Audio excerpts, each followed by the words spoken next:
Hello बच्चों, आज intermediate 12th की फ़िज़िक्स में हम आपको अनसॉल्व पेपर स्टार्ट करेंगे जो यूपी बोर्ड के एग्ज़ाम में आपको पूछे गए हैं। उसी में से जो है हम स्टार्ट करेंगे। आपका आज का पहला सेट होगा, सेट नंबर 1 से स्टार्ट होगा और 2022 जो है पीछे से थोड़ा सा सॉल्व किया जाएगा अनसॉल्व।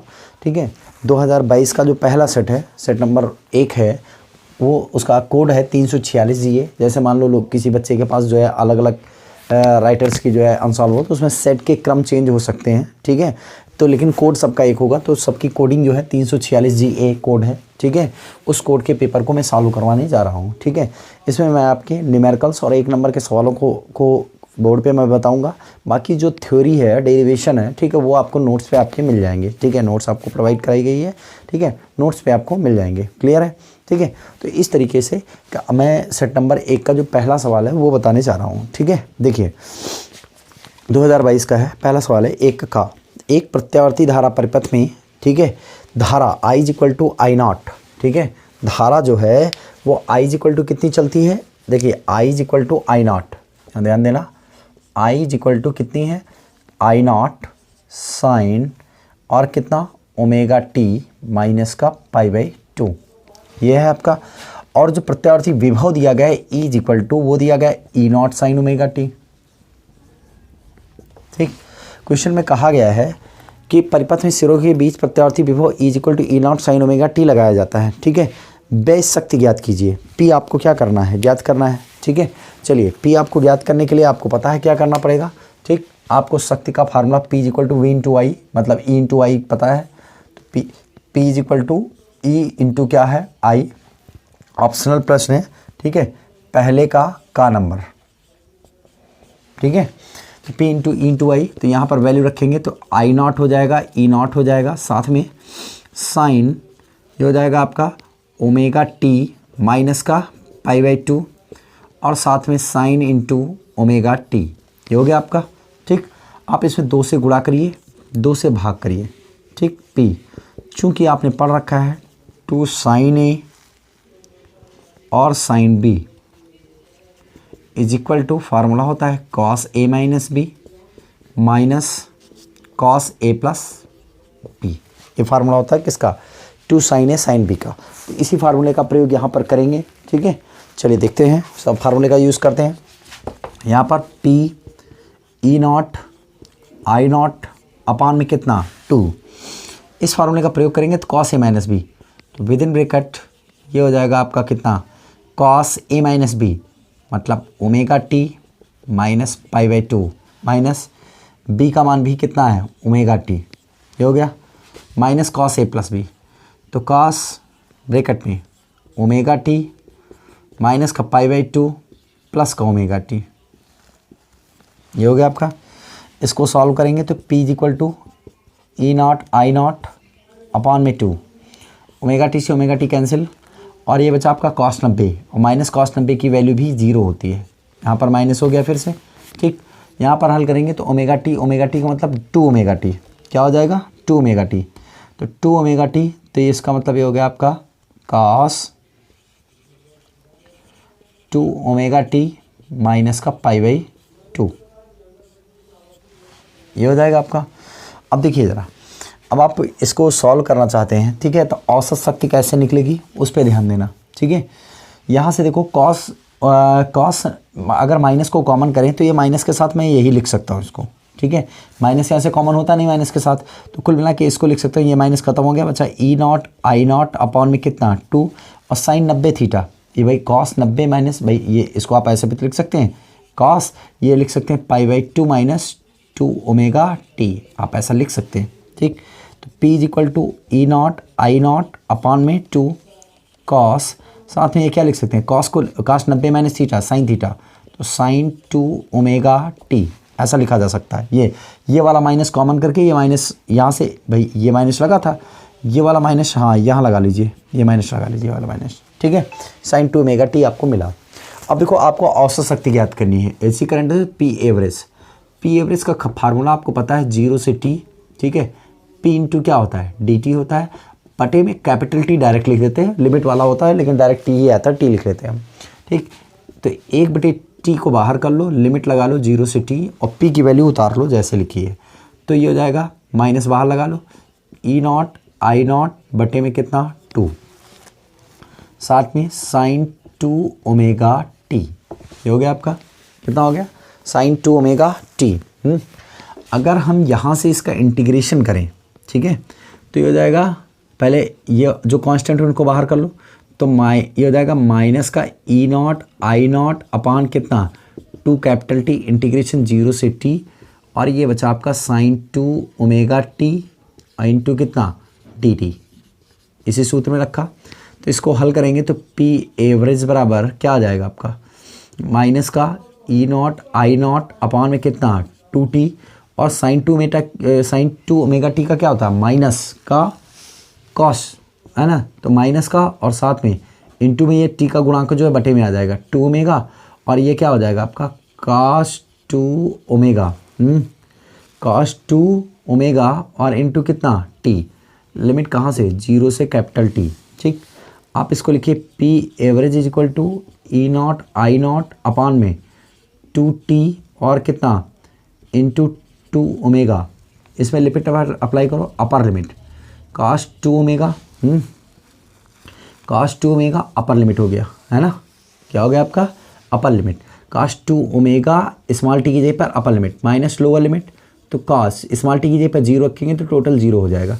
इसको हल करेंगे तो P average is equal to क्या आ जाएगा, देखो ई नॉट और कितना आई नॉट 2 दूनी 4 टी और कितना ओमेगा, यहाँ हल करेंगे cos 2 omega T, cos 2 omega T, तो ओमेगा का मान 2π/t होता है, ठीक है, तो कॉस 2 और इंटू ओमेगा का मान 2π/t इंटू कैपिटल टी, और कॉस 0 की वैल्यू 1, टी से T cancel cos 4π, E naught I naught और बटे 4t ओमेगा, यहाँ 2 दूनी 4 कॉस 4π माइनस का 1, सीधे से आपको पता है ई नॉट आई नॉट बटे कितना 4t ओमेगा, कॉस 4π का मान 1 होता है, 1 से 1 कैंसिल, ओवरऑल पी एवरेज बराबर कितना आ गया 1 1 कैंसिल 0 हो गया, तो सीधे से आंसर आ गया कितना 0।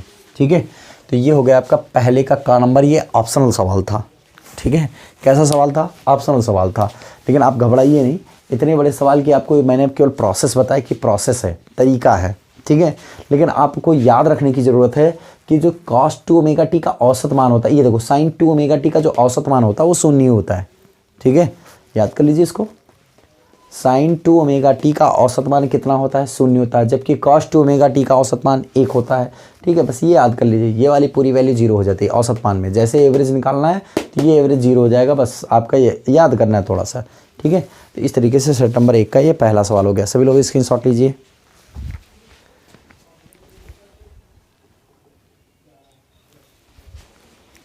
चलिए आगे देखिए दूसरा नंबर सवाल। ठीक है, हटा दें।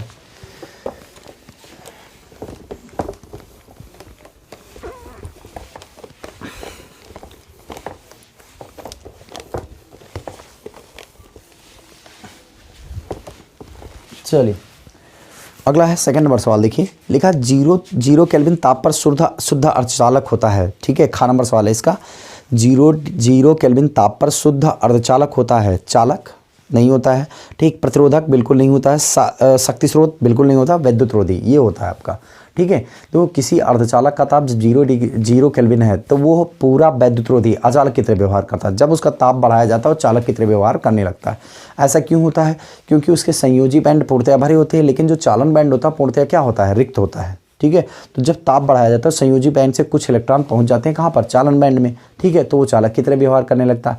अदरवाइज जो संयोजी बैंड में पड़े रहते हैं तो वो अचालक की तरह व्यवहार करता है। तो 0 केल्विन पर ताप कुछ है नहीं।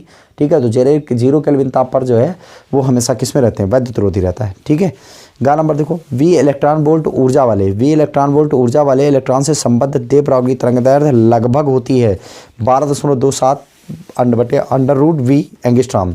ये आपको पढ़ाया गया है किसमें, डेरिवेशन है आपका। ठीक है, पहला नंबर हो गया। गा नंबर हो गया। गा देखो, परमाणु के अंदर अल्फा कण किस बल के कारण प्रकीर्णित होते हैं? परमाणु के अंदर अल्फा कण किस बल के कारण प्रकीर्णित होते हैं?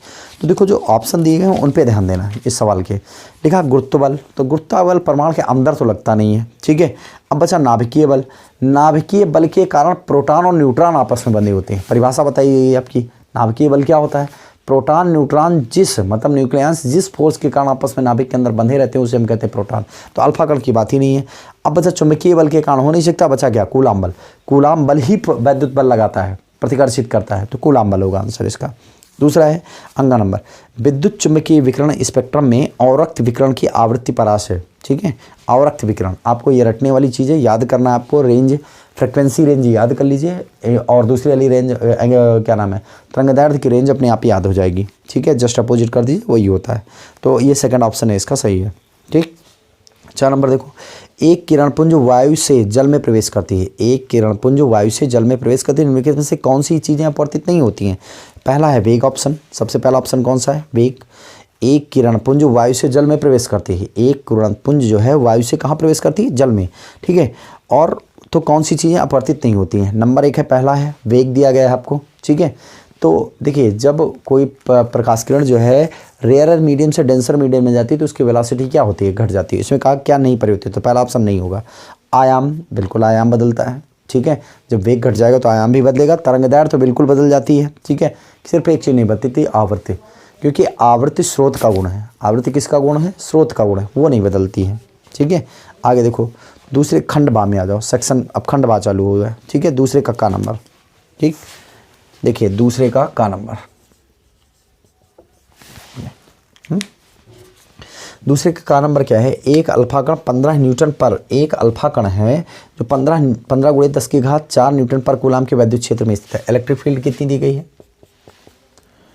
15 गुणे 10 की घात 4 न्यूटन पर कूलाम के वैद्युत क्षेत्र में स्थित, उस पर लगने वाले बल की गणना करनी है। अब देखो चार्ज हो जाएगा आपका 2 इलेक्ट्रॉन अल्फा पार्टिकल, तो 2 गुणे 1.6 गुणे 10 के घात माइनस कितना, 19, मतलब हो गया 16 दूना 32, 3.2 गुणे 10 के घात माइनस कितना, 19 कूलाम, ये क्यू हो गया। ठीक है, आपने पढ़ रखा वैद्युत क्षेत्र का फार्मूला E=F क्या होता है, क्यू। एफ का मान कितना होता है आपको, एफ ज्ञात करना है, तो यहाँ से F=Q इंटू सीधे सीधे हो जाएगा E। क्यू का मान 3.2 गुणे 10 के घात माइनस 19 है। इलेक्ट्रिक फील्ड है आपकी 15 गुणे 10 के घात 4। ठीक है, मल्टीप्लाई कर देंगे, 15 दूना 30, हंसला 3, 15 3 45, 3 48, 48 गुणे 19 में से 4 गए आपके माइनस का 15। ठीक, सीधे से लिखो 4.8 गुणे 10 के घात पाएँ किसका, तो माइनस का 14 न्यूटन। ठीक है, ये था आपका 2 का नंबर सवाल। ठीक है, स्क्रीनशॉट लीजिए फटाफट, 2 का नंबर।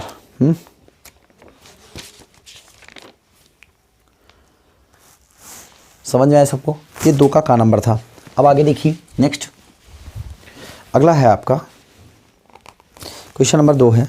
ठीक, लिखा है विद्युत फ्लक्स का किससे क्या आशय है, विद्युत फ्लक्स से क्या आशय है, इसका मात्रक क्या होता है। देखो विद्युत फ्लक्स क्या होता है आपका, देखो वैद्युत क्षेत्र में खींची गए किसी काल्पनिक पृष्ठ से, वैद्युत क्षेत्र में खींचे गए किसी काल्पनिक पृष्ठ के लंबवत गुजरने वाली वैद्युत बल रेखाओं की संख्या को हम क्या कहते हैं, बोलिए, विद्युत फ्लक्स कहते हैं। इसका मात्रक वोल्ट इंटू मीटर होता है, φ E इंटू ए या E इंटू DA। ठीक, ये हो गया आपका। अब देखो ग्राफ का नंबर है, ग्राफ ओमीय एवं अनोमीय परिपथों के लिए V और I के बीच ग्राफ खींचिए। ठीक है, तो थोड़ा सा अच्छा सवाल है, देखिए 2 का नंबर, 2 का गा। ठीक है, ओमीय परिपथ के लिए, पहला किसके लिए, ओमीय परिपथ के लिए। देखो ओमीय परिपथ का ग्राफ जो होगा वो कुछ ऐसा होगा, ये अगर I का ग्राफ है, x एक्सिस पर है, y को मैंने नहीं, इधर v को दिखाते हैं इस तरफ और इधर दिखाते हैं I। तो ओम का नियम क्या कहता है, ओम का नियम कहता है V/I जो है वो कांस्टेंट होना चाहिए। ठीक, मतलब जिस रेशियो में V बढ़े उस रेशियो में A, तो जब कांस्टेंट चीज़ होती है तो उसके बीच में ऐसे खींचा जाता है। ठीक, मतलब जितना वोल्टेज उतना ही करंट, जिस अनुपात में वोल्टेज है उसी अनुपात में क्या है, करंट। तो ये हो गया आपका, ये हो गया आपका। ठीक है, आपको ये ओमीय परिपथ का ग्राफ है ये। अब देखो दूसरा ग्राफ होता है अनोमीय परिपथ का। कैसा ग्राफ है आपके पास, अनोमीय परिपथ का। चलिए वो भी बना लेते हैं, अनोमीय परिपथ। देखो अनुमीय परिपथ का ग्राफ कैसे बनेगा, दो ग्राफ बन सकते हैं इसके। एक ग्राफ तो ये बन सकता है, इस पर v को दिखाया, इस पर i को दिखाया। एक ग्राफ ये बन सकता है, इस पर आपका v है और इस पर क्या है, i है। क्लियर। रेशियो इक्वल तो होना नहीं चाहिए, मतलब ये जो अनुपात दिया वो कांस्टेंट नहीं होना चाहिए। तो या तो v ज़्यादा होगा तो i कम होगा, तो एक ग्राफ ऐसे बन सकता है, या तो i ज़्यादा होगा तो v। ये अनुमीय, दोनों अनुमीय परिपथ के ग्राफ है। ठीक है, चाहे जो बना लीजिए आप। ठीक, तो हो गया आपका, स्क्रीनशॉट लीजिए इतना। ठीक है, चलिए देखिए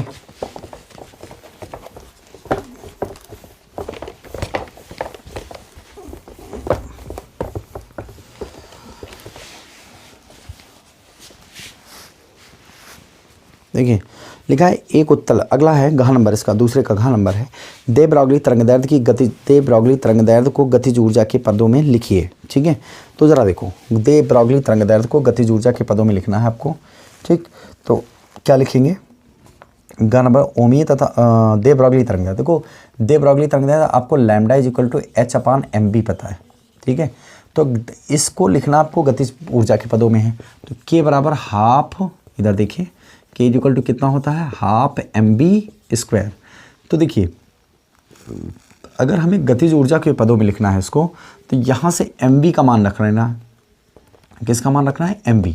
तो देखिए, तो ये हो जाएगा आपका दोनों पक्षों में, इसको लिख लो 2k और बराबर में कितना लिख लेंगे, mb², है ना।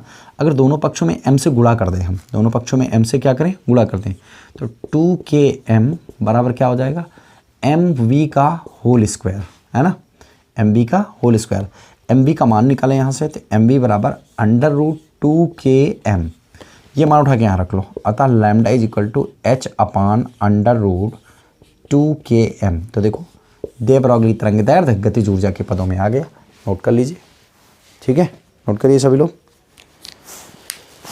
ये था आपका सवाल नंबर कौन सा, ये सवाल नंबर था आपका दूसरे का घ नंबर, दूसरे का घ, एक नंबर का सवाल है, सेकंड का घ नंबर। चलिए सेकंड का घ नंबर हो गया। अब देखिए एक उत्तल लेंस के प्रत्येक वक्र, अगला सवाल है अंगा नंबर। ठीक है, चलिए इसको बिगाड़ देते हैं।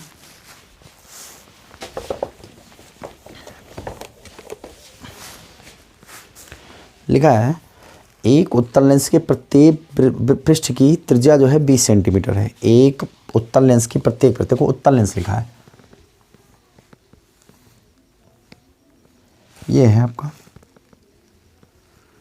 ये लिखा आपका A और P। एक बार ऐसे, एक उत्तल लेंस के प्रत्येक वक्र पृष्ठ की त्रिज्या आपके पास अंगा नंबर है, दूसरे का अंगा नंबर सवाल है।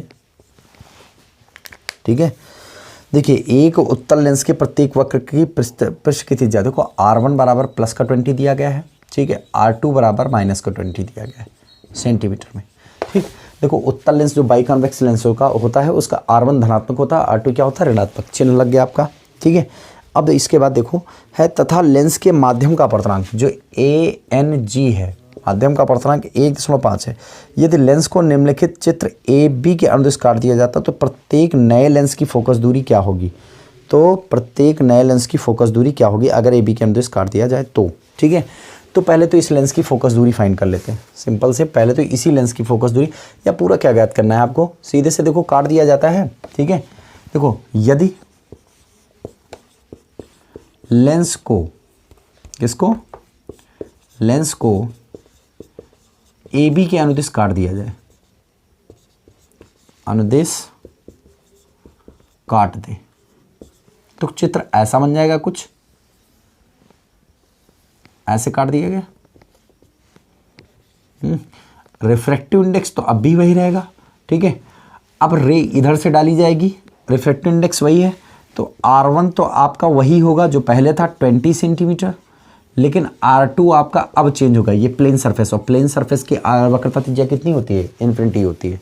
ठीक है, प्लेन सरफेस की वक्रता त्रिज्या कितनी होती है, इन्फिनिटी होती है। ठीक, देखो R1 20 हो गया, R2 कितना हो गया आपका, इन्फिनिटी। ठीक, अब देखिए यहाँ से अगर ध्यान दें हम, ठीक है ध्यान दें, तो ये हो जाएगा आपका कितना, फार्मूला आपने पढ़ रखा 1/f इज इक्वल टू, आपने पढ़ रखा ANG-1, है ना, और ब्रैकेट में 1/r1 माइनस 1/r2। देखो एक्चुअली यहाँ पे फार्मूला आपने पढ़ा है n2/n1, मैंने ये पढ़ा है आपको, ठीक है। n2 वह माध्यम जिसमें प्रकाश कण प्रवेश करता है, n1 वह माध्यम जिससे प्रकाश कण चलता है। तो जरा इसमें देखो, प्रकाश कण चलेगा इधर से और इंटर करेगा इस वाले में ANG में, ठीक है। तो ANG ऊपर हो जाएगा, तो 1/f = ANG, और चलेगा हवा से, तो हवा का अपर्तनांक 1 होता है, -1 हो जाएगा, और 1/r1 माइनस 1/r2 हो जाएगा। सबके मान रख लेते हैं, ठीक है। चलिए देखते हैं। अब अगर यहाँ से हम ध्यान दें तो ये फार्मूला आपका हो जाएगा 1/f = 1.5 माइनस का 1 विद इन ब्रैकेट 1/r1 का मतलब 20 माइनस का 1/∞, ठीक है। सॉल्व करेंगे तो 1/f = 0.5 × 1/20। सीधे से इसको लिख सकते हैं 5/10, पॉइंट हटाएंगे तो 10 आ जाएगा नीचे, 1/20, 5 चौक 20, 10 चौक 40, 1/f = 1/40, सीधे सीधे f बराबर आ गया 40 सेंटीमीटर। मतलब जो कटे हुए भाग, दोनों भाग हैं, ये वाला भाग भी ऐसे, दोनों की जो फोकस दूरी होगी वो कितनी हो जाएगी, 40 सेंटीमीटर। बातें समझ में आई? नोट कर लीजिए सवाल दूसरे का अंगा नंबर। चलिए अब देखते हैं दूसरे का 4 नंबर।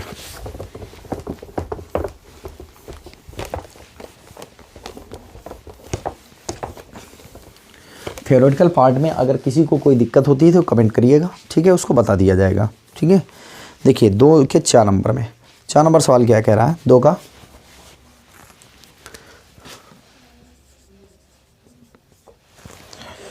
एक उत्तेजित परमाणु के इलेक्ट्रॉन की ऊर्जा, ठीक है, nवीं कक्षा की ऊर्जा मान लिया दिया है En = -3.4 इलेक्ट्रॉन वोल्ट, ठीक है।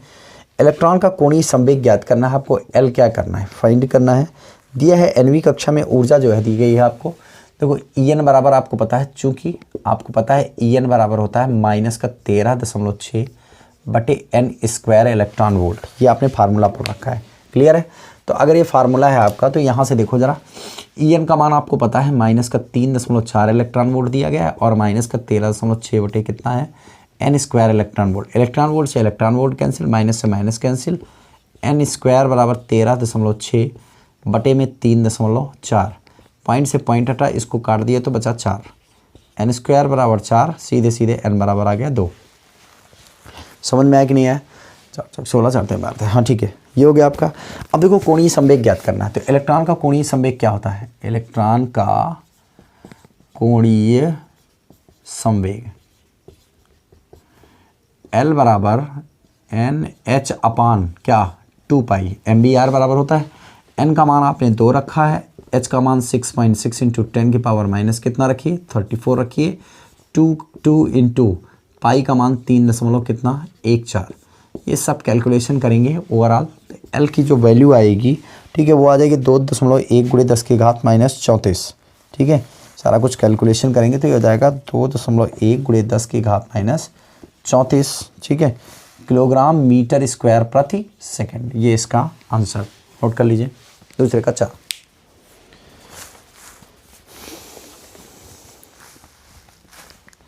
चलिए तीसरे का नंबर देखिए।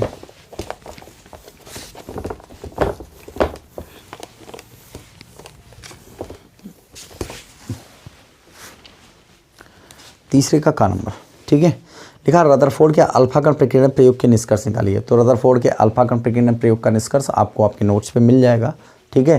उन्होंने जब अल्फा कणों की बमबारी कराई, ठीक है, तो उन्होंने देखा कि परमाणु का अधिकांश भाग क्या होता है, रिक्त होता है, ठीक है, इसलिए उन्होंने कहा परमाणु क्या है, खोखला है, ठीक है।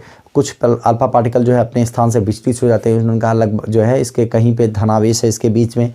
फिर देखा कि बहुत कम अल्फा पार्टिकल जो है मध्य भाग से वापस चले आ रहे हैं, तो उन्होंने कहा इसका मतलब इसका जो समस्त धनावेश है वो कहाँ पर है, उसके केंद्र पर स्थित है। थोड़ा नोट से अच्छे से पढ़ लीजिएगा, टॉपिक थ्योरी है, कंप्लीट करिए, ठीक है। आगे देखो, इसके बाद लिखा विद्युत चुम्बकीय तरंगों की 2 विशेषताएं लिखी है, ठीक है। विद्युत चुम्बकीय तरंगों की 2 विशेषताएं लिखी है। एक तो इनको चलने के माध्यम की आवश्यकता नहीं होती है, ठीक है, इनको चलने के लिए माध्यम की आवश्यकताएं नहीं होती हैं, और ये जो है अपने साथ एनर्जी ले जाती है, मोमेंटम ले जाती है, ठीक है, संवेग और एनर्जी अपने साथ ले जाती हैं, ठीक है। 2 विशेषताएं हो गई, ठीक है। अब इसका देखो, इनकी संचरण आरेख खींचकर विद्युत क्षेत्र उनकी चुंबकीय क्षेत्र को अवयव को दिखाइए। ठीक है, चलिए देखिए इनका संचरण आरेख में खींच दे रहा हूं।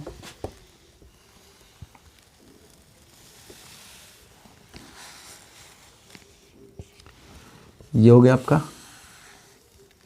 समझ लो वेलोसिटी इस साइड में है ना, तरंग संचरण की दिशा ये है, इस साइड में इलेक्ट्रिक फील्ड है और इस साइड में क्या है, मैग्नेटिक फील्ड है।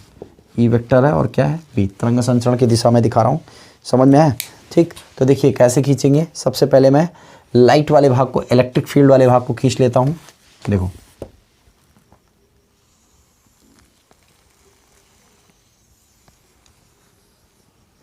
ये इलेक्ट्रिक फील्ड है,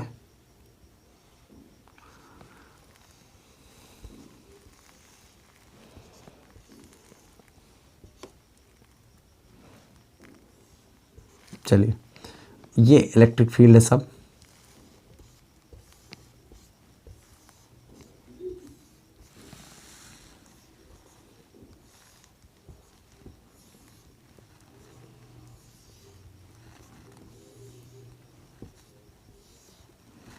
ठीक, आपको पढ़ाया गया कि विद्युत चुम्बकीय तरंगों में जो है वो विद्युत क्षेत्र चुम्बकीय क्षेत्र परस्पर कैसे होते हैं, लंबवत होते हैं। अब बी इस डायरेक्शन जेड एक्सिस में, तो देखो कुछ ऐसा बनेगा।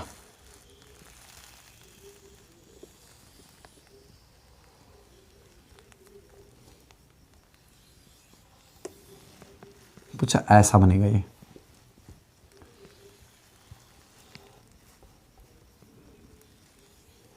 ठीक, देखो ऐसे ही ये चुंबकीय क्षेत्र वेक्टर के कंपन है। ठीक, ऐसे इसमें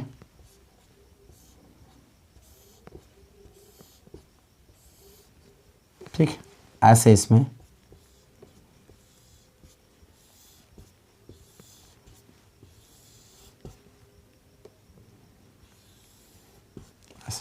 ठीक है। तो ये आपके वैद्युत चुंबकीय क्षेत्र के इनका आरेख है। ठीक है, ये दोनों परस्पर देखो यहाँ पे 90-90 डिग्री पर है, ऐसे अलग अलग ये जो है इसका बदलता रहता है, वैद्युत क्षेत्र चुंबकीय क्षेत्र आपस में परिवर्तित होते हैं। ठीक है, तो ये हो गया इसका किरण आरेख। बातें समझ में आई। आप देखो सवाल नंबर 3 का गा, तो स्क्रीनशॉट ले लीजिए, खींच लीजिएगा। चलिए देखिए,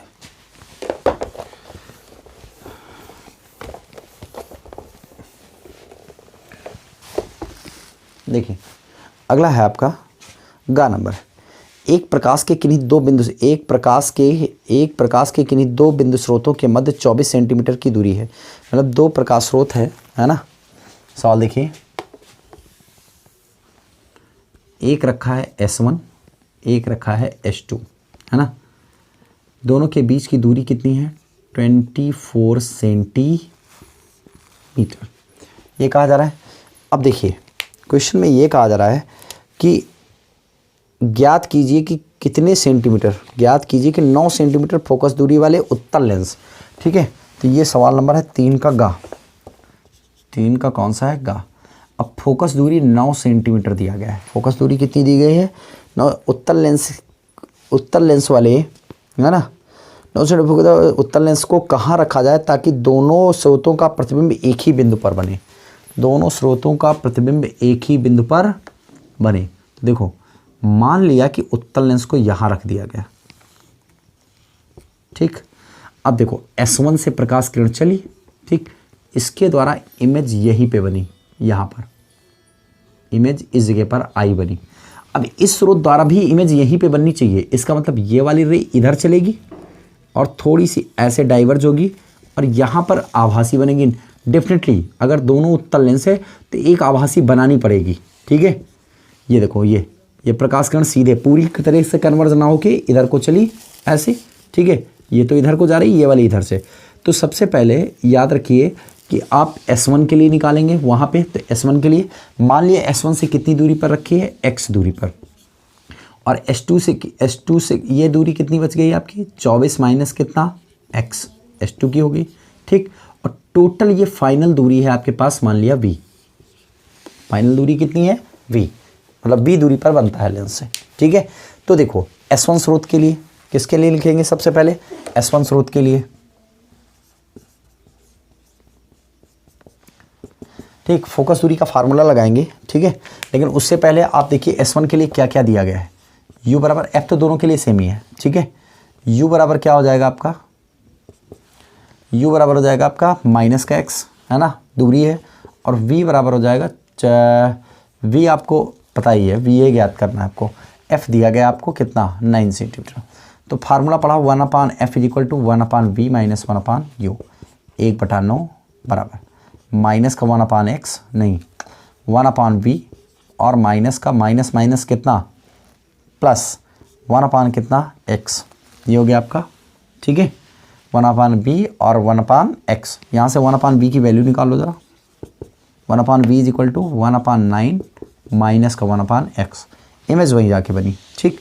अब दूसरे पार्ट में देखिए S2 के लिए, भाई दोनों के लिए v एक ही है ना, कहा जा रहा है कि S1 और S2 दोनों की इमेज इसी जगह पर I पर बन रही है, तो S1 और S2 दोनों के लिए जो है इमेज वहीं पे है ना, तो v की डिस्टेंस तो इक्वल है दोनों के लिए, ठीक। अब ज़रा हम S2 की बात करते हैं, देखो S2 के लिए ऑब्जेक्ट ये है, रे इधर को चल रही है, हम डिस्टेंस इधर को नापेंगे, डिस्टेंस इधर को नापेंगे, तो u अभी भी निगेटिव है, u क्या है, निगेटिव है, ठीक है, u किधर की ओर है, निगेटिव, तो u हो जाएगा आपका, अब ये डिस्टेंस हो जाएगी -24 माइनस x, -24 माइनस कितना x, समझ में आया कि नहीं है। और ज़रा ध्यान देना, फोकल लेंथ ये 24 इधर से जब इधर को नापी जा रही है ना, अरे इधर को चल रही है, ये v आपका जब निकाला जाएगा तब v आपको फाइंड करना है, ठीक है।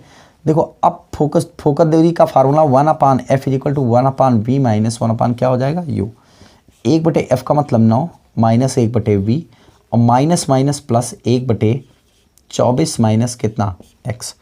अब यहाँ से 1/v अगर निकालेंगे भी हम तो कितना आ जाएगा, 1/9 माइनस 1/24 माइनस x, हो गया आपका, ठीक। तो अगर हम इन दोनों को देखो, इसको बना लें समीकरण नंबर 1 और इसको बना लें समीकरण नंबर कितना 2, ठीक। देखिए यहाँ पर एक साइन जो है थोड़ा सा गलत हो गया है, ठीक है, वो सही कर लीजिए।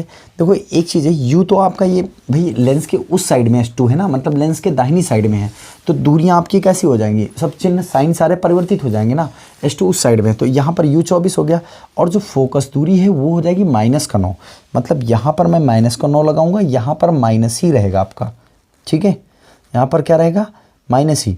तो अब इसको जब सॉल्व करेंगे तो 1/v इज इक्वल टू ये आ जाएगा इधर, ठीक है, ये इस साइड में आ जाएगा, देखिए ज़रा, ये अगर इस साइड में आ जाएगा तो क्या हो जाएगा, 1/, भाई इस ये हो जाएगा 1/, उल्टा कर लीजिए इसको, 1/24 माइनस का x और माइनस का ये इधर आ जाएगा, प्लस में होगा तो 1/, ये क्या हो जाएगा 9, है ना, ये क्या हो जाएगा 9।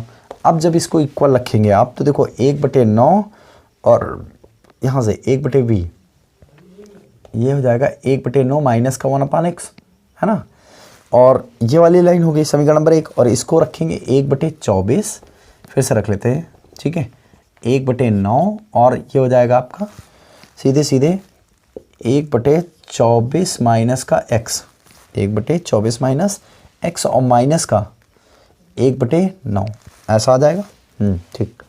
अब देखिए इन दोनों को अब हल करना है सबको, ठीक है, तो थोड़ा सा कैलकुलेट कर लेते हैं, फिर से यहाँ से ये रिप्लेस कर देते हैं। देखिए इसको सॉल्व करेंगे तो ये हो जाएगा आपका कितना, 1/9 को एक साइड में कर लें, ये एक से उधर ले जाएंगे, तो 1/x प्लस 1/24 माइनस कितना x, और ये हो जाएगा 1/9 और प्लस का 1/9, दोनों को हल करेंगे, ठीक है।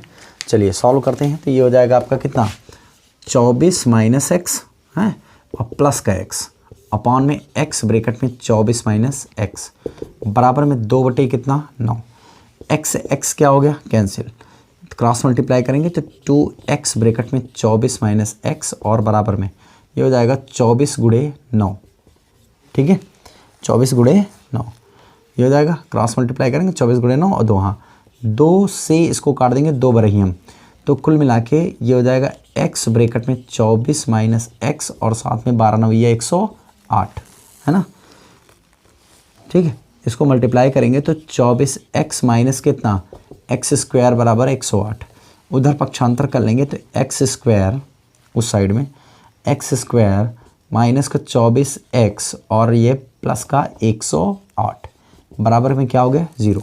ठीक है, अब देखिए यहाँ से इसको अगर हल करेंगे तो ये हो जाएगा आपका 18 छक्का 108। हाँ ठीक है, x square minus 18x minus का 6x और प्लस का 108 बराबर में कितना 0। x कामन, x माइनस कितना 18 माइनस का 6 कामन, x माइनस कितना 18 बराबर 0।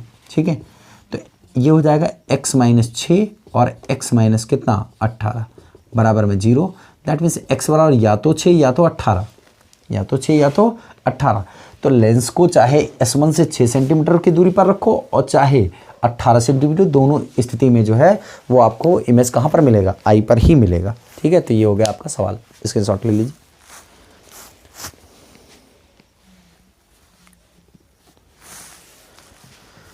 चलिए तीसरे का घ नंबर देख लीजिए।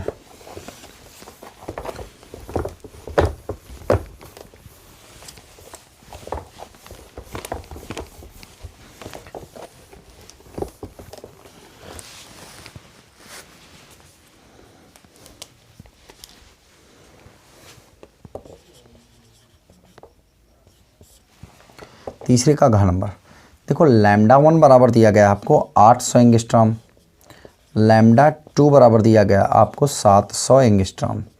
ठीक है, तरंगदैर्घ्य की पराबैंगनी किरणें जब हाइड्रोजन परमाणु के अपनी मूल अवस्था में डाली जाती हैं तो उनमें क्रमशः K1 बराबर दिया गया है आपको, K1 बराबर है आपके पास 1.8 इलेक्ट्रॉन वोल्ट। ठीक, और K2 बराबर दिया गया आपको 4.4 इलेक्ट्रॉन वोल्ट, ये दिया गया आपको। ठीक है, अब देखो तो आपसे पूछा क्या गया है कि आपको H का मान ज्ञात करना है, प्लांक कांस्टेंट का मान ज्ञात करना है। ठीक है, तो देखो आपने पढ़ रखा है, चूँकि आइंस्टीन समीकरण E बराबर आपने पढ़ रखा है, ये पढ़ रखा आपने E बराबर W प्लस कितना K पढ़ रखा है। तो अगर मैं E को HC बाई लैम्डा लिख दूँ तो ये W प्लस क्या हो जाएगा K हो जाएगा, W प्लस कितना K। तो अगर मैं यहाँ से HC बाई क्या लिख लूँ λ1, तो ये हो जाएगा आपका बराबर में W और प्लस क्या हो जाएगा K1 का मतलब हो जाएगा आपका ये हो जाएगा K1 सीधे HC प्लस कितना हो जाएगा आपका, देखिए HC बाई λ1। ठीक है, और W प्लस K1। तो यहाँ पर देखो अगर वैल्यू रखेंगे तो HC बाई λ1 का मान कितना है, λ1 का मान 800 एंगस्ट्रॉम बराबर W प्लस K1 का मान है आपके पास 4 इलेक्ट्रॉन, K1 का मतलब 1.8 इलेक्ट्रॉन वोल्ट, ये हो गया आपका। ठीक है, अब इन सबको अगर हल करेंगे हम, ठीक है, सिंपल से मान रखेंगे और सब कुछ हल करेंगे तो H का मान चाहिए। तो रुकिए इसको ऐसे लिख लीजिए, इसको एक बना लीजिए, दूसरा बना लीजिए HC बाई कितना λ2 बराबर में आ जाएगा W प्लस कितना K2, W प्लस K2। समीकरण नंबर कितना हो गया 2। अगर इन समीकरणों को हल कर दें, देखो यहाँ पर माइनस माइनस माइनस, W से W कैंसिल, यहाँ से हल करेंगे तो HC by λ1 minus HC by कितना λ2 बराबर ये K1 प्लस माइनस कितना हो गया K2। ठीक, ऊपर से HC कॉमन कर लो, HC बटे कितना HC कॉमन हो गया तो बचा कितना 1/λ1 माइनस 1/λ2 बराबर में K1 माइनस कितना हो गया K2। हल करेंगे तो यहाँ से आप H और C λ2 माइनस λ1 बटे λ1 इंटू λ2 बराबर K1 माइनस कितना हो जाएगा K2। सीधे से HC बराबर आ जाएगा K1 माइनस K2 ब्रैकेट में λ1 इंटू λ2 बटे λ2 माइनस कितना λ1। ठीक है, मान रख लीजिए सबका। यहाँ से HC K1 का मान कितना है आपके पास 800 एंगस्ट्रॉम में, माइनस कितना 700 एंगस्ट्रॉम में। अब देखो λ1 का मान कितना है, सॉरी नहीं K1 गलत हो गया। ठीक है, इलेक्ट्रॉन वोल्ट में K1 है आपके पास 1.8 इलेक्ट्रॉन वोल्ट और ये है आपका 4 इलेक्ट्रॉन वोल्ट, 4 इलेक्ट्रॉन वोल्ट। ठीक है, यहाँ से ठीक है आप हल करेंगे तो λ1 का मान है आपके पास λ1 800 एंगस्ट्रॉम और गुणे कितना 700 एंगस्ट्रॉम, और इसको चेंज कर लेंगे 10 की घात माइनस 10 इसका और 10 की घात माइनस 10 इसका बटे यहाँ से घटा देंगे तो 800 λ2 माइनस λ1 है तो 700 माइनस कितना 800 एंगस्ट्राम में है, तो गुणे 10 की घात माइनस 10। ठीक, सॉल्व करेंगे सब। यहाँ पर क्या बचेगा आपको, माइनस का बाहर ज़रूर आएगा, 4 इलेक्ट्रॉन वोल्ट से घटाएंगे तो 4.00 इलेक्ट्रॉन वोल्ट, तो इसमें घटाएंगे 10 में से 8 गए कितना बचा 0 पहले, 10 में से 8 गए 2, और यहाँ पर बचा कितना 3, 3 में से 1 गया 2, 2.20 इलेक्ट्रॉन वोल्ट। यहाँ से माइनस आएगा तो ये प्लस हो जाएगा, ये हो जाएगा आपका 8 सते 56 गुणे 2 10 की घात यहाँ पर 4, ये 10 की घात माइनस 10 क्या हो गया कैंसिल, बचा आपका 10 की घात माइनस 4 और गुणे 10 की घात माइनस का 10, बचे 700 में से 800 निकल गया तो बचा कितना माइनस का, तो 100 बचा ओवरऑल। ठीक, सारा कुछ कैलकुलेशन करेंगे यहाँ पर। ठीक है, एच और सी सब कुछ 2.2 गुणे 1.6 गुणे 10 की घात माइनस 19 है, और ये सब कैलकुलेशन कर लेंगे तो गुणे में 56 और गुणे 10 की घात 4 और गुणे 10 की घात माइनस 10, और नीचे 10 की घात 2 ऊपर गया 10 की घात माइनस का 2, और ये वाला सी जो है अब नीचे ले आओ, यहाँ पर सी का मान रख लेना, सब कैलकुलेशन कर लीजिए, सी का मान निकाल लीजिए। एच का प्लैंक कांस्टेंट आपका आ जाएगा 6.57 इंटू 10 की पावर माइनस 34, ये आ जाएगा आपका प्लैंक कांस्टेंट। सी की वैल्यू 3 इंटू 10 की पावर 8 मीटर पर सेकेंड रख सकते हैं। ठीक है, तो ये हो जाएगा कैलकुलेशन, सी का मान 3 गुणे 10 की घात 8 मीटर पर सेकेंड रख लेंगे, तो आप कैलकुलेशन करेंगे तो यही आएगा आंसर एच। ठीक है, प्लैंक कांस्टेंट समझ में आया बच्चों। ठीक है, तो आज जो है इस लेक्चर में मैं यहाँ तक के सवालों को आपको मैंने हल करवाया है, बाकी के सवाल नेक्स्ट लेक्चर में हल करवाए जाएंगे। कोशिश करिए आप अपने आप से भी कुछ प्रयास करिए। ठीक है।